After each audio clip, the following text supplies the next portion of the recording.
नहमदुहु व नुसल्ली अला रसूलिहिल करीम अम्मा बअदु फ़अऊज़ु बिल्लाहि मिनश शैतानिर रजीम बिस्मिल्लाहिर रहमानिर रहीम या अय्युहल्लज़ीना आमनुत्तक़ुल्लाह व क़ूलू क़ौलन सदीदा आमन्तु बिल्लाहि सदक़ल्लाहु मौलानल अज़ीम।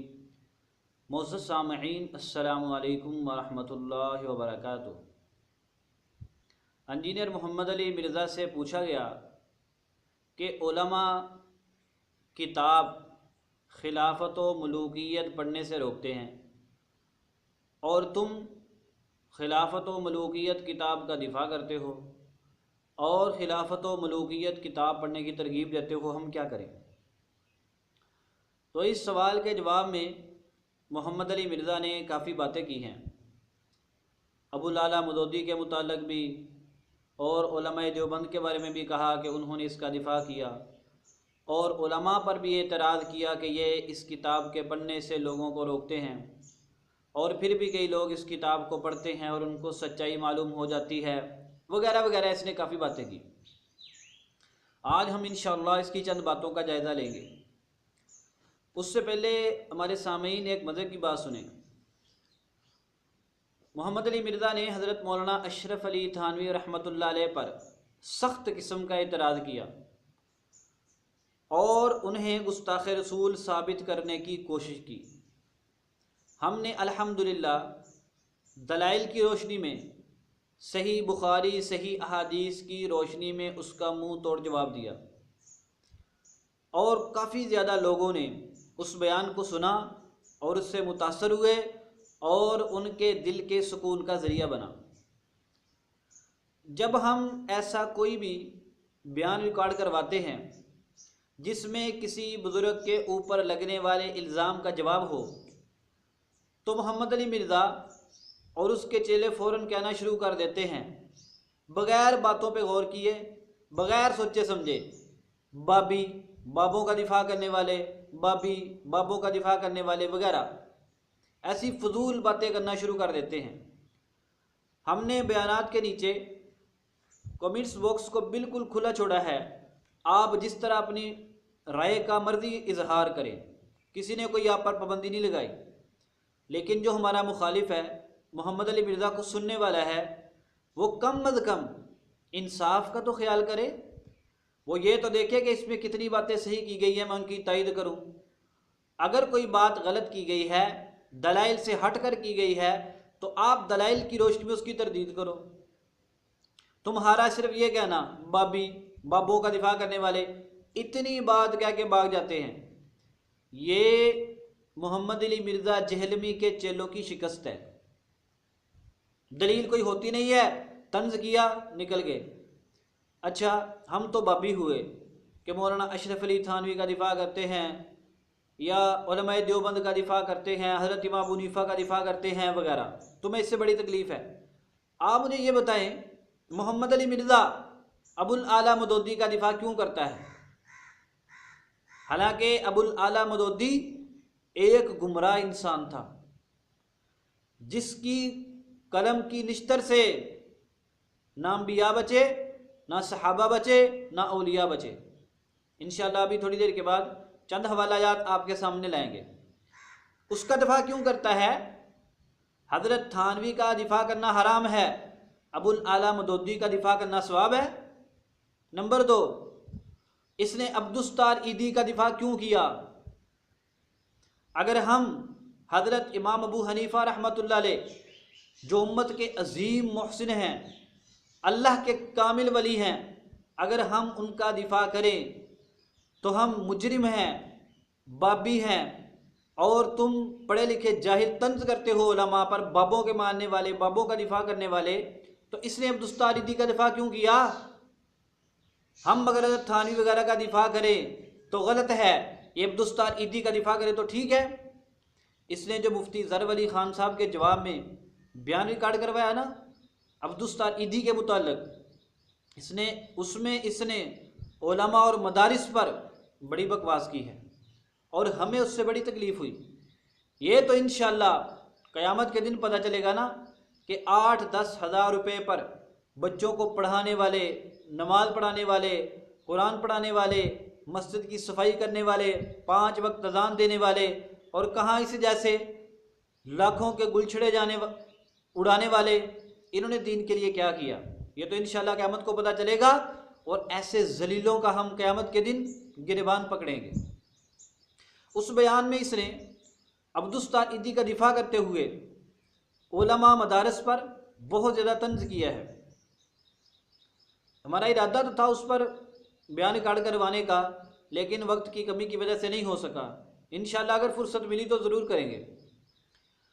अब्दुस्तार ईदी का तो दिफा क्यों करता है? सारे बंदे कहेंगे जी उसने इंसानियत की खिदमत की, उसने लोगों की मदद की वगैरह। चलो ठीक है, उसने इंसानियत की मदद की इसलिए उसका दिफा किया। तो जिन उलमा ने कुरान पाक के तराजुम लिखे, कुरान हदीस को आसान लफ्ज़ों में समझाया, हज़रत थानवी रहमतुल्लाह अलैह जैसे लोग जिनके हाथों हज़ारों लोगों ने तौबा की, क्या उन लोगों का इतना हक नहीं है कि उनका दिफा किया जाए, उन पर लगने वाले इल्ज़ाम का जवाब दिया जाए? अगर कोई इंसानियत की खिदमत करे तो वो इस लायक है कि उसका दिफा किया जाए, अगर कोई दीन की खिदमत करे तो वो इस लायक नहीं है कि उसका दिफा किया जाए। ये तुमने दोगली पॉलिसी इख्तियार क्यों की है? हज़रत थानवी की तो तुम्हें बड़ी बातें नज़र आती हैं, हज़रत इमाम अबू हनीफ़ा रहमतुल्लाह अलैह वगैरह बुज़ुर्गों की, तुम्हें अब्दुस्तार ईदी का नहीं पता? उसके अकायद नहीं तुमने सुने? वो क्या कहता है कि मैं जन्नत में नहीं, मैं तो जहन्नम में जाऊंगा, वहां पर दुखी इंसानियत की खिदमत करूंगा। भी मुझे बेदीन बोलते हैं, दीनी जमातें मुझे बेदीन बोलते हैं, बोलने दो, मुझे इससे कोई परवाह नहीं है। मुझे तो जाना भी ऐसे जन्नत में, क्योंकि जन्नत में तो खुशहाल लोग होंगे, सारे खुशहाल होंगे, तो मैं जन्नत में जाके दुखियों की खिदमत करूंगा, तो मुझे तो जन्नत में जाना है। ये जुमला कुरान और हदीस के मुताबिक है? जरा बता, कुरान की किस आयत या सही बुखारी मुस्लिम की किस हदीस के मुताबिक है? तुम ये जानने के बावजूद उस पर फतवा क्यों नहीं लगाते? बताओ ना जरा। ये कौन सा जहन्नम के अंदर दुखी होगा जिसकी ये खिदमत करेगा? अबू जहल की, अबू लहब की, जो रसूल पाक सल्लल्लाहु अलैहि वसल्लम को सारी उम्र दुख देते रहे, तकलीफ देते रहे। इसका मतलब तो ये हुआ इसकी नज़र में वो दुखी है और अल्लाह की नज़र में वो अजाब के मुस्तहिक है। यानी जिन लोगों को अल्लाह दुदकार दे, जिन लोगों को अल्लाह इन्न शिर्क लज़ुल्मुन अज़ीम कहकर जालिम करार दे, उन लोगों की ये खिदमत करेगा जाकर। ये जुमला कुरान और हदीस के मुताबिक है, इसके बावजूद तो क्यों उसका दिफा करता है? दूसरी बात, उसने कहा कि मैंने वहाँ पर शैतानों को कंकरियाँ नहीं मारी हज पर, और मैंने कहा चलो पाकिस्तान में बहुत शैतान है, उनको मार दूंगा। क्या क्या किया था आपने शैतान को कंकरियां मारने का जब टाइम था? मैंने कहा पाकिस्तान में शैतान बहुत है, वहाँ नहीं मारूंगा मैं। तो मैं ठंडा आ गया था, तो लकड़ियाँ कंकरियाँ 2 आदमी पास खड़े थे, इनको दे दिया। इन्होंने कहा पाकिस्तान में बहुत शैतान है, मैं मार लूंगा। मैं अपनी बीवी की जान बचा के पहाड़ पे चढ़ जाता हूँ। तो आपने शैतान को वहाँ कंकरियां नहीं मारी थी? नहीं, यहाँ ये रखा, के लिए बेरेस रखी। ये इंसानियत के साथ मोहब्बत है? जो इंसानों को शैतान कहे वहां पर कंकरियां ना मारे, उसकी सोच तो देखें आप। तीसरी बात, मरज़इयों के लिए जाकर दुआएं करता है, जो रसूल पाक सल्लल्लाहु अलैहि वसल्लम, आप सल्लल्लाहु अलैहि वसल्लम के दीन के सख्त दुश्मन हैं, जिन्होंने इस्लाम को नाकाबिले तलाफी नुकसान पहुंचाया है। उनकी मजलिसों में जाता है, वहाँ पर उनको जाकर दुआएं देता है, उनकी वहाँ पर जाकर तारीफ़ें करता है। तुम्हें इन बातों का नहीं पता? उसके सारे बयान यूट्यूब के ऊपर मौजूद हैं। We are honored to award the prize to Abdul Sattar Eidi Sahib. True to his lifelong service and due to the demands on his time from humanitarian work, as he is currently in Japan, Mr. Eidi is unable to join us tonight, but is currently has sent a message to this gathering tonight, and the award will be received by the head of the European section, Tariq Aman Sahib, on his behalf. मुझे बहुत बड़ी खुशी हुई है कि मुझे इंसानी नाते जमात वालों ने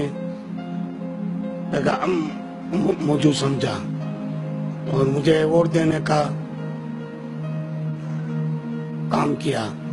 मैं खुश हूँ कि कोई इंसानी नाते मुझसे ताल्लुकात करता है तो मैं कोई तफरी को नहीं मानता, और मेरा काम तफरी भी नहीं है, मेरा काम इंसानियत का है, और इंसानियत सबसे बड़ा मजहब है। मैं अहमदिया जमात का शुक्रिया करता हूँ कि ये लोग मुझे इंसानी नाते एक अवार्ड दे रहे हैं। आपने ये जो कदम उठाया है ये अल्लाह को राजी करने का काम है, और आप जो इंसानी नाते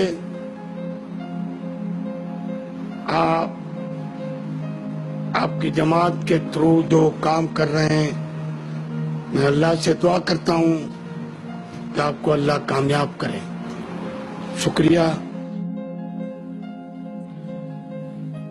I would like to invite Mr. Tariq Awan to say a few words and to just inform the audience the award of the prize is accompanied by a cheque for £10,000. Thank you very much. Honorable Leader of Jamaat Ahmadiyya Muslim, Mirza Masroor Ahmad Sahib, Members Parliament, House of Lords, Excellencies, Mayor, Councillors. इतनी सारी बातों के बावजूद तो फिर उसका दिफा क्यों करता है?